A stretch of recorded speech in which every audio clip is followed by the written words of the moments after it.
The cinema, where the lights, camera, and action are put on full display for our enjoyment.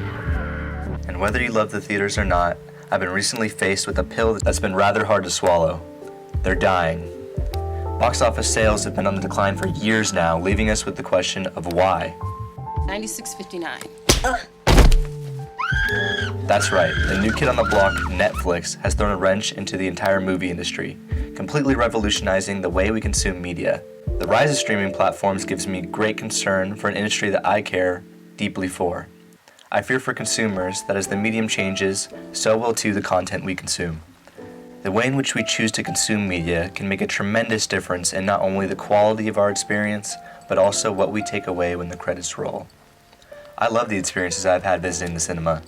There's something so enriching about feeling the air in the room be sucked into each member of the theater's lungs amid silence while viewing a movie such as A Quiet Place, only to be simultaneously released in the form of a shriek when the monster jumps into frame, which cannot be experienced watching a movie on your phone while sitting on the couch at home.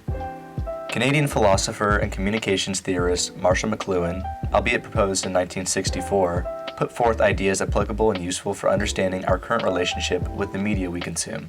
The author rejects the conception that throughout history, what has been communicated has been less important than the medium through which people communicate, stating, quote, "The medium is the message." He makes the point that new forms of media reorganize our consciousness, and the shift we are seeing comes in the transition from the silver screen to the small screen and smartphone.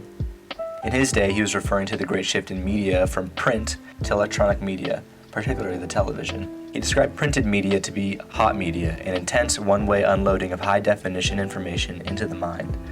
On the other hand, he described television to be cold media, low definition, on in a busy house interrupted by commercials demanding participation to fill in the gaps of information. I think that given this framework, one could describe the theater as our form of hot media when it comes to the consumption of movies, while Netflix could be considered our form of cold media, a wholly new medium reshaping our consciousness once again. Just the way we watch is different. We are close up to a small screen similar to the aforementioned shift to a lower resolution, less content-rich experience. This new medium in streaming services has completely revolutionized our consumption of video media.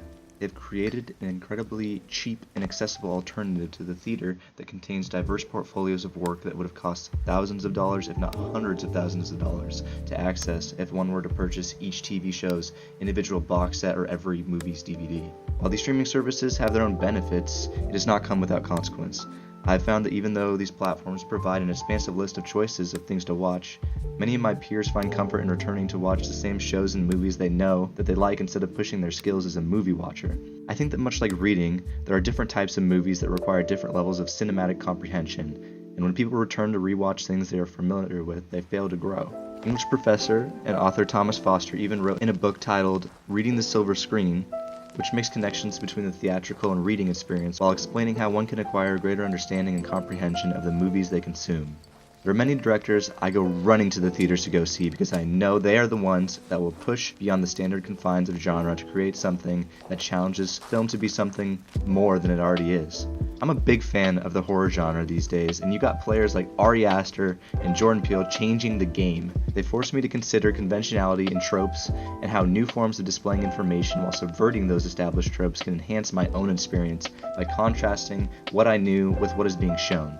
And while some creative visionaries like these men find a way to succeed, the problem at hand is that the box office is becoming dominated by massive media corporations such as Disney, who make up all of the top 7 highest grossing films in the United States, leading to a lacking diversity of experience by the American consumer and overall stagnation of genre. This shows the struggle within the theater itself to push forward revolutionary content because many just want to see what is to come next in the cinematic franchise they binged over the weekend.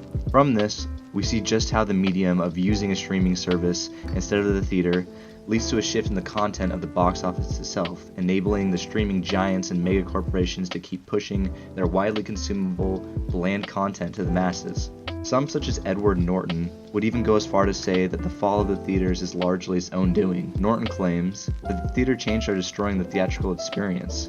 Norton notes that, quote, 60% of American theaters are running their projector at almost half the luminosity that they are required by contract to run it at, and are delivering crappy sound without anyone calling them on it. M.G. Siegler, journalist at Medium News reinforces some of Norton's complaints about the theaters, adding, quote, "There are a handful of theaters, most of them indie, which offer great, in some cases, truly great movie-going experiences. The rest are by and large total shit. In periods of scarcity, people will pay for shit. Thanks to Netflix, Amazon Prime Video, Hulu, and the like, we're no longer living in a world of scarcity. This has not been my personal experience in the theater, but if this is the case, I find it incredibly disheartening. I suppose that now a new player with streaming services is on the scene, theaters need to respond by doubling down on what they are good at so others can share the wonderful experiences that I have had. And as discouraging as theaters failing themselves may be, my biggest problem with the declining box office turnout is the subsequent upsurge in people watching movies on their cell phones. You may ask, what's the problem with watching movies on my cell phone? With my phone I can take my movies anywhere. Well, that's just what I believe to be the issue for a number of reasons. Critically acclaimed director David Lynch lamented the rise of smartphone movie-watching evangelists in an interview with the New Review, stating, quote, "If you have a chance to enter another world, then you need a big picture in a dark room with great sound. It's a spiritual, magical experience. If you have the same movie on a little computer screen with bad sound, and this is the way people are seeing films now, it's such a shame. It's a shameful, shameful thing." Now, some who are still unconvinced may just think that this is boomer rhetoric failing to understand the changing times and technology, but I think he's making a very strong point.